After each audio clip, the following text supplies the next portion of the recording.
আসসালামু আলাইকুম রহমতুল্লাহ। আপনারা জানেন আজকে বাংলাদেশ জামাত ইসলামী সহ সকল দলের মনোনয়নপত্র দাখিলের শেষ দিন।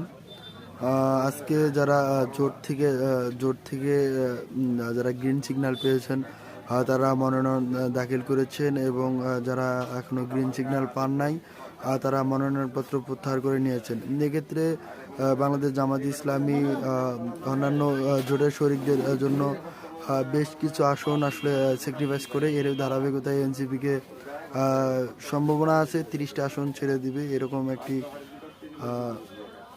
সম্ভাবনা আছে। এনসিপিকে 30টা আসন ছেড়ে দিবে। অলরেডি যাদেরকে গ্রিন সিগন্যাল দেওয়া হয়েছে তারা মনোনয়নপত্র দাখিল করেছে, এবং যাদেরকে গ্রিন সিগন্যাল দেওয়া হয়নি জামাতের বা অন্যান্য জোটের প্রার্থীরা তারা মনোনয়নপত্র প্রত্যাহার করে নিয়েছেন।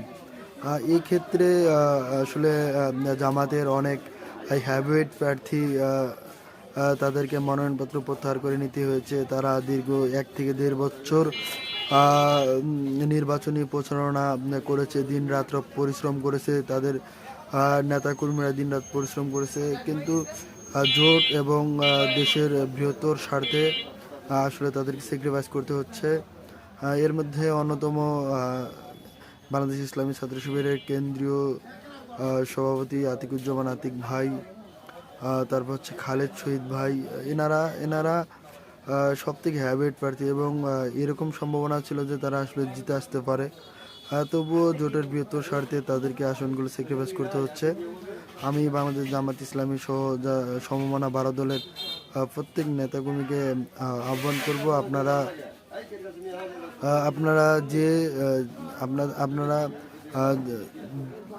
যাকে যে আসনে দেওয়া হবে অন্য 11 দল মিলে সেই প্রার্থীর পক্ষে কাজ করবেন, যাতে আগামী ত্রয়োদশ জাতীয় সংসদ নির্বাচনে একটি ভালো রেজাল্ট আসলে পাওয়া যায়, এবং একটি বৃহত্তর ঐক্যর মাধ্যমে সরকার গঠন করতে পারে।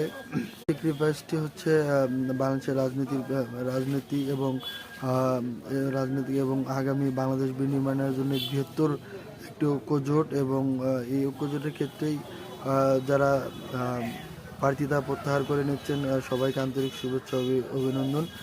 এই সাথেও আমি বিশেষ করে জামাতের যে সমস্ত প্রার্থী প্রত্যাহার করে নিয়েছে মনোনয়নপত্র, তাদেরকে বলবো আপনারা ফিল্ডে কাজ চালিয়ে যাবেন ইনশাল্লাহ। আপনারা দাওয়াতি কাজ অব্যাহত রাখবেন।